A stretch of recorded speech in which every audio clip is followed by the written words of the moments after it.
कपड़े धोने वाली बहू। शादी के पहले से ही विभा को कपड़े धोने का बड़ा शौक था।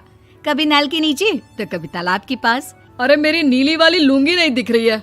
विभा की अम्मा, कहाँ रखी है लुंगी? अरे वो तो विभा ने परसों ही धोकर रखी थी आपकी अलमारी में, देखो वहीं होगी।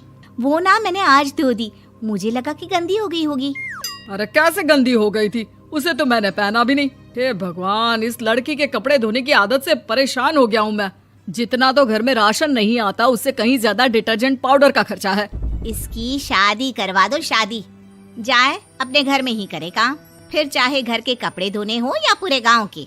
हाँ ठीक बोल रही हूँ, देखता हूँ मैं कोई लड़का। वो दिन भी आ जाता है जब विभा को देखने लड़के वाले आ जाते हैं। लड़की मुझे अच्छी लगी। होने वाली सास कहती है, बेटी अगर कुछ पूछना है तो पूछ लो। वैसे तो हमारी लड़की बहुत ही शर्मीली है, जो बोल दो वो मान लेती है, इसे क्या पूछना होगा।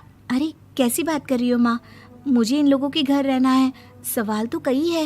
हाँ हाँ बेटा, पूछ लो ना, क्या पूछना है।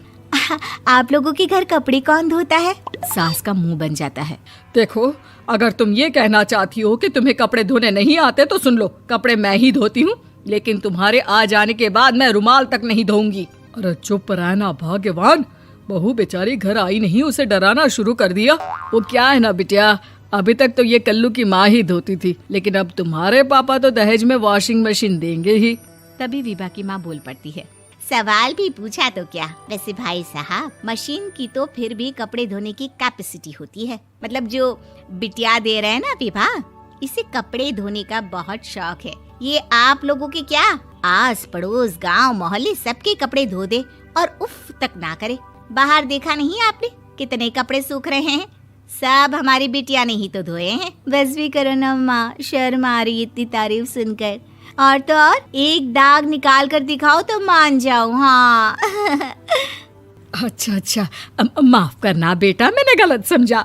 हमें तो रिश्ता बहुत पसंद है। और ऐसे जुड़ जाता है रिश्ता कपड़े धोने का शौक रखने वाली विभा का। उसकी शादी हो जाती है कोयला फैक्ट्री में काम करने वाले कल्लू के साथ। शादी के बाद अचानक विभा चिल्लाती हुई सास के पास आती है। सासू माँ, अरे सासू माँ कहाँ है आप?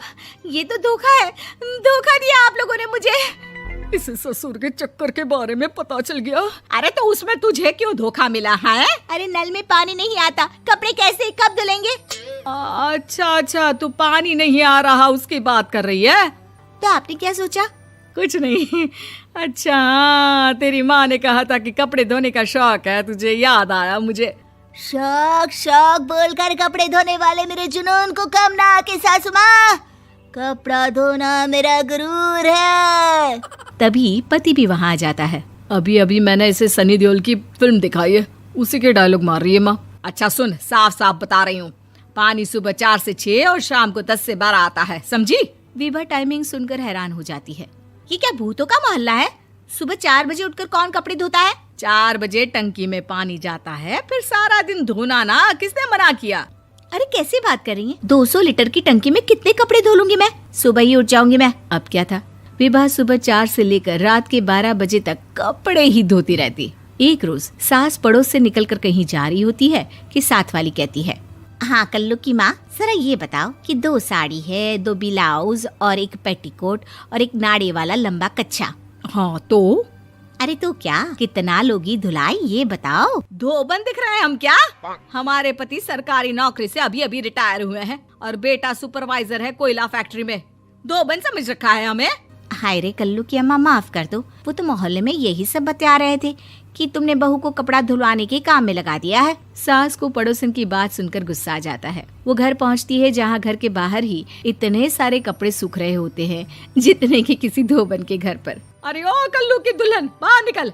माँ जी यहीं आ जाओ, बाथरूम में चादर धो रहे हैं हम। अरे अभी हम धोते हैं, तुमको बाहर निकलो। ये आस पड़ोस वाले बोल रहे हैं कि हम बहू से कपड़े धुलवा कर उसे कपड़ा धोने वाली बना दिए हैं। अरे छोड़ो ना माँ जी, किन लोगों की बातों में आती हो? आस पास के लोगों का तो काम ही होता है कि वो किसी तरह सास बहू को लड़ा दे। बहू सारे घर के कपड़े धोती है, ये क्या कम है? बोलिए। सास को भी लग जाता है कि वो बहू का ये सनकीपन नहीं छुड़वा सकती, इससे अच्छा है कि खुद ही चुप हो जाए।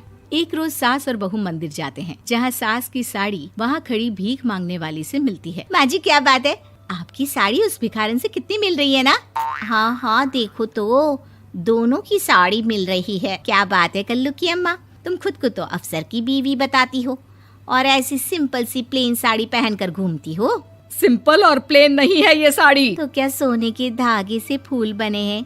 कुछ भी सासू माँ, कुछ भी। हाँ बने थे इस साड़ी में सोने के धागे से फूल। मेरे पति लेकर आए थे मद्रास से स्पेशली मेरे लिए 10,000 की। ताहे भाई साहब इस भिखारन के लिए भी सेम टू सेम साड़ी लेकर आए होंगे 10,000 की। सास उस वक्त तो कुछ नहीं कहती, लेकिन बहू के साथ घर आती है और अलमारी से एल्बम निकाल कर लाती है। ये साड़ी देख रही है, ये वही साड़ी है जिसे मैंने अभी पहना था।